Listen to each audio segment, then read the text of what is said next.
Selamat datang di Ruang Migran, tempat di mana cerita-cerita pemberani berkumpul dan menyatu. Mereka adalah pahlawan modern yang meninggalkan jejak inspirasi di setiap langkahnya. Bersiaplah untuk menyaksikan kisah-kisah perjuangan, keberanian, dan keberhasilan yang tak terlupakan.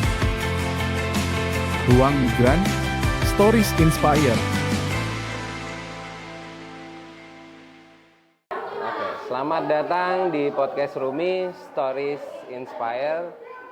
Kali ini kita kedatangan sobat migran yang mungkin sedikit berbeda, terlihat muda sekali. Boleh diperkenalkan dulu, Ibu, dengan Mbak atau Ibu siapa ini? Ya. Nora. Saya. Mbak Nora. Mbak Nora. Ya. Sudah berapa lama di Singapura? Asal dari mana? Saya sebetulnya kalau dari tahun ini baru saya sudah 7 tahun. Tapi kalau mengingat kembali ke waktu yang dulu sudah pernah 2 tahun. Itu waktu saya masih muda ya. Sekitar umur 18 tahun. Lulus SMA lah gitu. Saya ke Singapura 2 tahun dan saya pulang dan saya pindah ke Malaysia 6 tahun.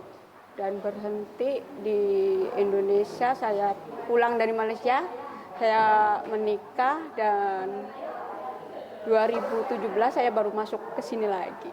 Nah itu. Jadi dari 2017 sampai sekarang sekitar 7 tahun ya. Apa yang akhirnya mendorong Mbak Nora kembali lagi ke Singapura dan menjadi pekerja migran? Gimana ceritanya?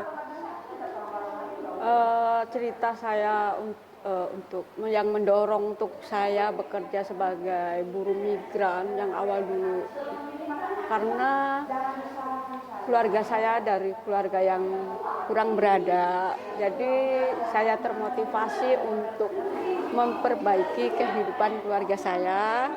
Dan saya juga karena anak nomor dua dari 5 bersaudara, jadi waktu itu juga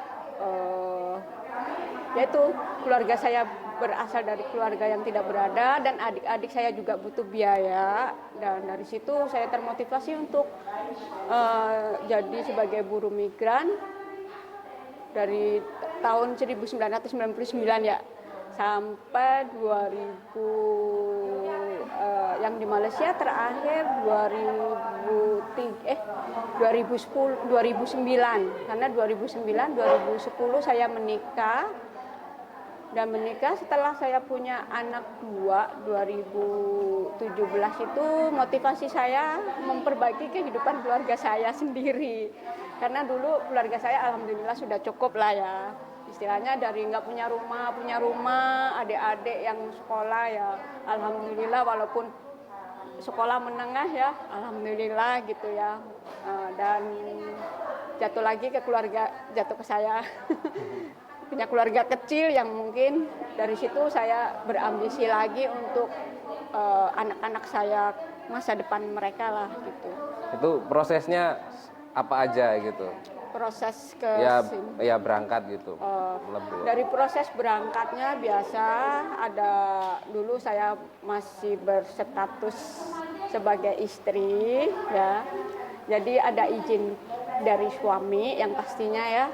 Dari izin suami, terus buku nikah, KTP biasa ya, terus dari surat keterangan dari kelurahan, dan ada apa sih semacam kartu kuning ya kayak dulu ya, itu aku gitu aja gitu. Terus paspor, saya dari paspor ada yang dari Malaysia sama Singapura itu kan mendukung juga sih gitu. Dan setelah itu saya masuk di apa itu semacam di karantina lah. Di karantina itu untuk mengikuti kursus-kursus training ya, untuk training gitu. Dan alhamdulillah dalam waktu 1 bulan saya terbang. Langsung berarti. Itu yang kedua kalinya ya? Yang kedua kalinya. Kalau yang pertamanya ceritanya sedih. Kalau yang pertama yang waktu mau ke Malaysia, karena waktu itu saya kan baru pulang dari Singapura ya, 2 tahun kemudian saya pulang dari Singapura, saya bekerja dekat rumah lah, sebuah hotel di situ ya. Dari situ ya tahu sendiri kalau di kampung itu ya gaji nggak apa ya cukup untuk makan gitu ya. Kita kalau mau buat rumah apa gitu ya, apalagi posisi keluarga terus ini kayaknya kurang menunjang gitu loh. Ya itu, dan akhirnya saya nekat lah. Apalagi waktu itu rumah udah mau roboh gitu ya. Susit lah pokoknya ya kalau dibayangin gitu. Dari situ terus kebetulan dari situ juga ayah saya waktu itu masih ada. Ya dia harapannya sih punya anak gadis kerja di rumah ya, biasanya umumnya kan gitu ya. Kerja di rumah deket-deket aja sama orang tua, terus merit gitu loh. Tapi saya berpikir gini, adik-adik saya emang kecil, waktu itu kayaknya kalau nggak salah adik saya masih SMP gitu, SMP sama SD. Terus saya berpikir, kalau saya saya berkeluarga, keluarga saya berproblem, nanti saya ada problem, otomatis kan numpuk gitu loh, ya kan? Dan akhirnya ya itu, nekat lah, apapun yang terjadi, aku harus bisa keluar dari ini gitu. Dan emang ya kalau kita bekerja tanpa restu orang tua itu kayaknya bebannya berat banget ya gitu ya. Tapi perjuangan ibu saya juga saya berterima kasih banget ya. Waktu itu dia banyak menguatkan saya, kamu harus kuat. Gak apa-apa, mama doain. Walaupun kitanya hanya doa mama aja gitu yang bisa ngiringin kamu semoga kuat.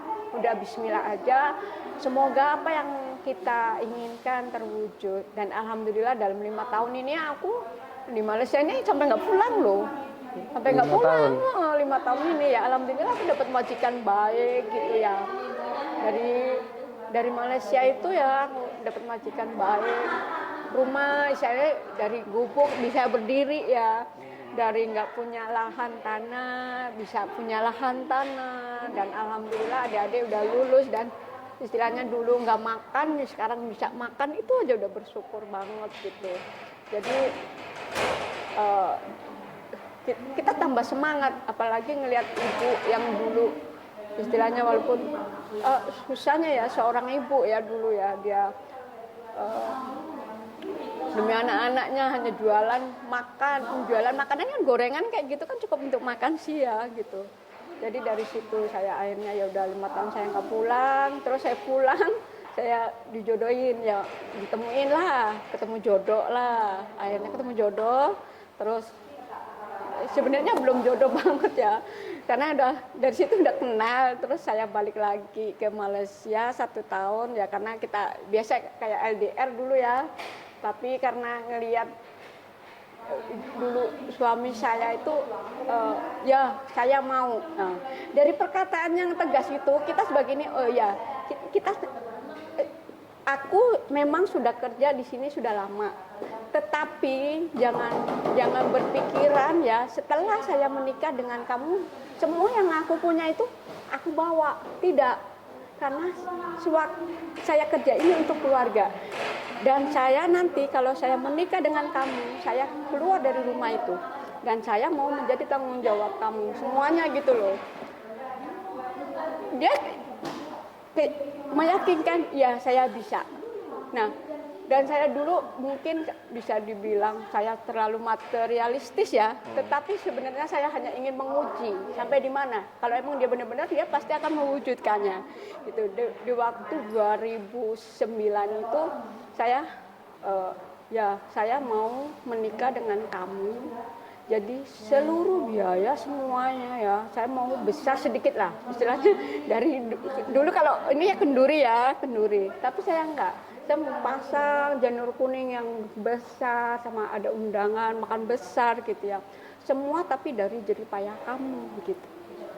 Dan dia ya saya berusaha semaksimal mungkin, tapi kamu 1 tahun. Dan akhirnya saya singkat cerita saya menikah lah. Dan menikah punya anak 2 dan ya mungkin belum jodoh juga. Jadi sekitar 2015 saya selama jalan sama dia itu banyak masalah gitu ya. Bukan saya nggak terima dengan apa yang ini ya, karena ya itu kembali lagi ke dulu gitu. Kalau kita nggak, bukan kita yang memperbaiki, siapa lagi? Emang Mas C yang mau ngasih duit ini, emang Mbak E yang mau ngasih ini, kan nggak, impossible gitu. Nah dari situ oke, karena juga perbedaan usia yang banyak sama suami saya, sekitar 10 atau berapa tahun gitu ya. Saya terlalu tinggi juga ya. Tapi udah punya anak buah, jadi sini saya nekat. Kalau 2017 itu saya ada komitmen sama suami saya dulu, mantan saya, kalau kamu bisa memperbaiki diri kamu, insya Allah saya bertahan. Tetapi kalau kamu enggak, jangan ditanya gitu. Dan alhamdulillah bagi saya ya mungkin ya, karena dia nggak ada perubahan sama sekali. Dan akhirnya saya mengambil keputusan di tahun 2019 saya pulang cuti, sempat pulang cuti ya, yang waktu 2020 awal pandemik. Nah di situ saya masalah sudah selesai. Ya sekarang saya fokus untuk anak-anak saya dan keluarga saya gitu aja. Ya karena cerita yang intinya dari perekonomian pastinya ya. Kalau yang untuk personil kayak gitu ya cukup saya yang tahu, karena ya istilahnya kalau jodoh, orang melihat kita happy tapi belum tentu kita happy kan. Nah gitu aja gitu. Ya itu tantangan berarti ya. Ya tantangan betul. Karena waktu itu anak saya masih umur 4 tahun sama 1 tahun. 4 tahun. Yang pertama itu masih sekolah PAUD besar, yang kedua lepas dia 1 tahun 7 bulan saya lepas menyusui dia lah gitu. Jadi 1 minggu saya tinggal. Jadi masalah dengan majikan itu hampir tidak terjadi, nggak ada ya? Kalau masalah majikan, saya memang 2017 ini saya 1 tahun. Tapi problem karena saya memang maksudnya mungkin belum jodoh bagi saya juga ya. Jadi saya sudah bertahan selama 1 tahun ini, sudah merupakan apa itu ya, bagi saya so amazing karena menghadapi majikan yang begitu gitu loh. Dan akhirnya saya 1 tahun transfer, dan alhamdulillah ini rezeki saya ya, dapat majikan ini super baik banget gitu ya.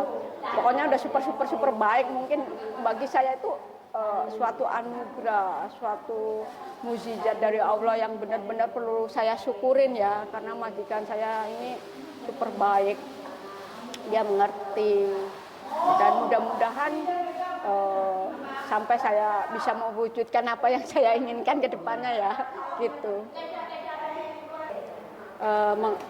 Problem saya mengenai masalah suami saya gitu ya, yaitu tadi orang menurut pandangan orang saya bahagia dengan dia, tetapi saya sendiri, bukan saya tidak bersyukur, tetapi setiap wanita pasti menginginkan seorang imam yang satu fondasinya dia mau sembahyang, mau sholat ya. Kalau orang yang beragama muslim, saya pikir 99,9% semua wanita menginginkan begitu.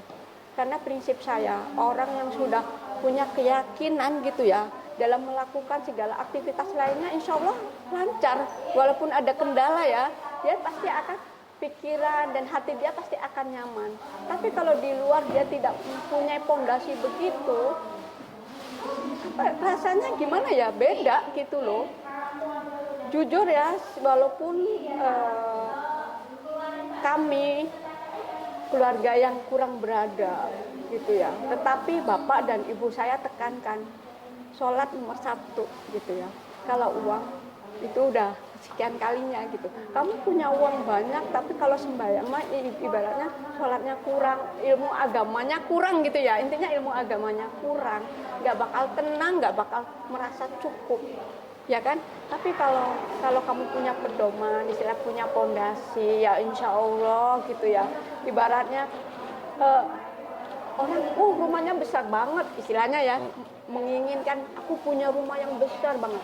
Tapi saat ini kalau bagi saya cukup untuk berteduh, nyaman untuk keluarga gitu. Ya berarti nggak ada masalah tentang jarak gitu, nggak ada masalah ya. Justru di bab imam itu tadi, prinsip hidup. Ya itu karena yang intinya yang kalau dari sikap ya kayaknya cukup saya yang tahu saja ya. Ya. Yang umumnya kayaknya rata-rata itu aku kembali lagi ngomong 99,9% I think wanita muslim, bukan wanita muslim saja ya, semuanya ya pasti mengutamakan fondasi kita ke agama gitu ya. Lain itu untuk mungkin kedua ketiga kalinya gitu. Boleh diceritakan mungkin ada prestasi apa selama kerja di sini atau di luar pekerjaan mungkin barangkali. Mengenai prestasi bagi saya ini karena saya tahun kedua kalau nggak salah saya punya majikan bagi saya off day, dan alhamdulillah dari off day ini saya pergunakan di waktu off day ini mencari aktivitas yang bermanfaat bagi saya, selain bermanfaat bagi saya untuk nanti pulang kampung, setidaknya buat rasa capek saya, rasa sedih saya ini hilang gitu. Jadi kalau ketemu teman-teman gitu ya, kalau beraktivitas ya, misalnya kayak merajut gitu ya, otomatis kan refleks bisa lupa masalah yang kerjaan, masalah rumah, masalah anak gitu. Jadi mengenai prestasi, saya pikir saya biasa aja gitu ya. Tapi saya ikuti dari merajut. Saya komputer, dan saat ini saya sedang mengikuti semacam lagi suka lah fashion show lah. Saya sekarang lagi suka banget fashion show ya gitu ya, karena awal mulanya dari kenapa sih aku suka fashion show sekarang ya. Padahal kalau dipikir saya umurnya sudah tua, tapi saya berpikir positif aja ya. Awalnya saya mengikuti fashion show ini dari saya mengikuti kelas basic make up. Nah, dari kelas basic make up ini kita ditantang, kita juga termotivasi. Kamu mau udah make up, udah bisa sekarang you show up gitu, kamu bisa nggak gitu. Nah dari sini terus mereka kan biasanya setiap ini mengadakan suatu galeri ya, perlombaan gitu ya. Nah saya ikut dari basic make up sama fashion show, dan alhamdulillah ya itu di luar dugaan, saya juga dapat 5 besar. Dan ya saya ikut 1, 2, 3 kali, 2 kali saya dapat 5 besar ya. Dan sekarang saya sedang mengikuti ini semacam MSSI, tapi ini bagi saya banyak banget tantangannya ya, karena banyak banget tantangannya. Singkatan dari MSSI. MSSI, Miss Singapura Indonesia. Hebat juga. Berarti ada nggak rencana setelah nanti kembali ke Indonesia, apa yang dipersiapkan? Buka fashion show lagi. Persiapan saya setelah di Indonesia berarti kalau udah tamat di sini ya, gitu ya. Banyak banget ya persiapannya, dan ini saya step by step saya buat gitu ya, mudah-mudahan terwujud. Dari saya ingin membuat, yaitu tadi impian saya membuat rumah buat keluarga saya sendiri, dan saya membuat istilahnya punya tabungan atau untuk dana usaha untuk kedepannya, dan pastinya saya bisa mengumpulkan sedikit-sedikit tabungan buat pendidikan anak saya yang dua anak ya, anak saya 2 perempuan semua. Dan ya itu saja sih, yang penting saya punya rumah, ada lahan, ada modal, ada tabungan gitu. Dan mengenai keterampilan ya alhamdulillah, karena setiap off day saya kan yaitu merajut, saya menjahit pun dikit-dikit bisa gitu, dikit-dikit bisa semuanya ya. Kayak make up gitu, kalau make up kan kita bisa sih gitu, buka salon kayak nggak buka salon ya, I think kalau di kampung gitu, kalau misalnya ada acara ulang tahun atau apa gitu, setidaknya kita bisa tolong ya. Dari tolong menolong mungkin bisa jadi cuan gitu. Enggak. Bicara soal cuan, Mbak. Di Singapura itu setelah mendapatkan cuan banyak itu godaannya apa sih sebenarnya? Untuk bagi ibu-ibu mungkin apa perempuan-perempuan? Kalau saya banyak cuan ini, tapi bagi saya enggak. Ya karena mungkin saya sudah ada planning ya. Jadi bagi saya seperti kembali lagi ke prinsip kita. Kalau kita punya prinsip, kalau kita bisa bertahan, otomatis mau banyak uang mau nggak ada uang, no problem gitu ya. Beda ya kalau misalnya nggak punya prinsip, misalnya yaitu aku kan mau pulang ya, harus punya rumah, punya usaha, ada lahan, ada tabungan. Otomatis kan aku mikir mau, oh iya, emang ya kalau kita lagi mungkin ya nggak selalunya sih kita ini selalu happy ya, bahagia, senang. Impossible lah, orang ini kelihatan orang luar happy. Sebenarnya mereka pun ada problem. Tapi bagaimana caranya menghadapi problem itu ya, kita biasanya lari ke shopping. Tapi kan kita lihat-lihat. Sebenarnya kita kalau pintar juga pas diskon itu pun ya harga-harga $5 di sini ya, mungkin bagi di sini so cheap ya, murah banget ya.